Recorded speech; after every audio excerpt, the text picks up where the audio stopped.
நாயனார் அருளிய தமிழ் ஆகமமாகிய திருமந்திரம் தமிழகத்தார் கற்று நாட்டிலும் வீட்டிலும் திருக்கோவில் வழிபாட்டிலும் நாளும் முட்டின்றி நடைபெற வேண்டும் என்பதே சிவபெருமான் திருவுள்ளக் குறிப்பாகும். திருமந்திரம்.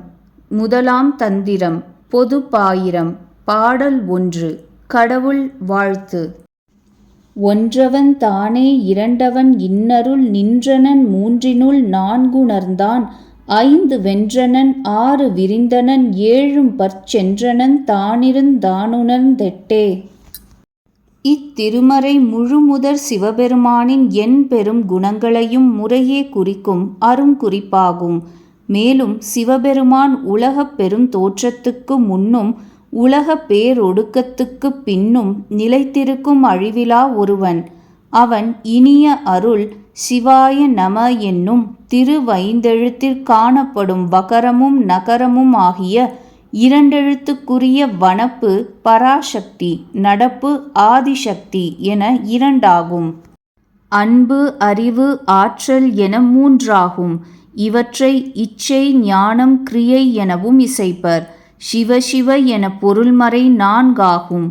படைத்தல், காத்தல், துடைத்தல், மறைத்தல், அருளல் என திருவருட்டொழில் ஐந்தாகும். அவன் திருவடியை சேர்ப்பிக்கும் படிமுறை வழிகள் தொகை வகையால் ஆறாகும். எழுவகை ஆற்றலுக்கும் அப்பாற்பட்டவன். எழுவகை ஆற்றல் தமிழாகம விரிவாகிய சிவஞான சித்தியாரில் அருளியபடி சக்தி, விந்து சக்தி, மனோன்மணி, மகேஷை, உமை, திரு, வாணி என்பர். நிலம், நீர், நெருப்பு, உயிர், காற்று, விசும்பு, நிலா, பகலோன், புலனாய மைந்தன் என எண்வகை நீங்கு நிலை பொது வடிவங்களாகும். இன்னும் ஒரு வகையாக நோக்கின் முழுமுதல் சிவன் ஒருவனே. அவன் அம்மையப்பரென இரண்டாக விளங்குவன். அவன், அவள், அது என மூன்றினுள் நின்றனன். சீலம், நோன்பு, செறிவு, அறிவு என்று நான்கு உணர்த்தினன். இவற்றைச் சரியை, கிரியை, யோகம், ஞானம் என கூறுவர். மூவர் தேவாரம், முனிமொழியும், திருவாச்சகம், திருக்கோவையார், திருமூலர் சொல்லென்னும் ஐந்தால் வெல்லுவித்தனன். ஓரறிவு முதல் ஆறறிவு ஈறாக உள்ள அனைத்துயிர்க்கும் அறிவிக்க ஆராய் விரிந்தனன். எழுவகை பிறப்பிற்கும் அப்பால் நின்று பிறப்பினை நல்கி இயக்கும் பிறப்பில் பெருமான் பேறு பெற்ற ஆறுயிர்கள் பால் சிவபெருமானின் எண்பெரும் குணங்களும் பதிந்து விளங்கும்.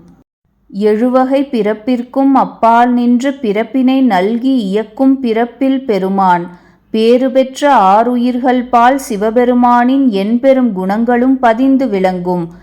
அங்கனம் விளங்க அச்சிவபெருமான் அவ்வெட்டினையும் உணர்த்தல் வேண்டும். மூன்று என்பதற்கு அருவம், அரு உருவம், உருவம் என கூறுதலும் ஒன்று. இத்திருமறை பொருளியல்பு உரைக்கும் பொற்பினது. ஒன்றவன்றானே, அவன் தானே ஒன்று, அவன் தனிப்பட நிற்கும் பொழுதும் ஒன்று. இது கடவுள் ஒன்று என கூறியதாகும். இரண்டவன் நின்னருள், அவன் இன்னருள் இரண்டு. கடவுள் தன்னருளுடன் கூடி இருக்கும் பொழுது இரண்டு எனப்படுவான்.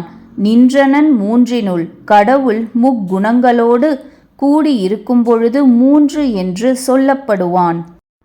நான்கு உணர்ந்தான், நான்கு வேதங்களையும் உணர்ந்து வெளிப்படுத்தினான்.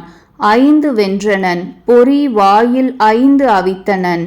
ஆறு விரிந்தனன், பதம், எழுத்து, மந்திரம், கலை, தத்துவம், புவனம் என்னும் ஆறு அத்துவாக்களாக பரந்துள்ளான்.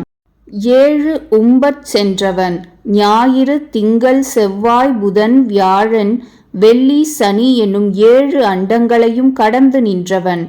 தான் எட்டு உணர்ந்து இருந்தான். தான் என் குணங்களையும் அறிந்து அவற்றுடன் உலகர் பொருட்டுச் சேர்ந்திருந்தான்.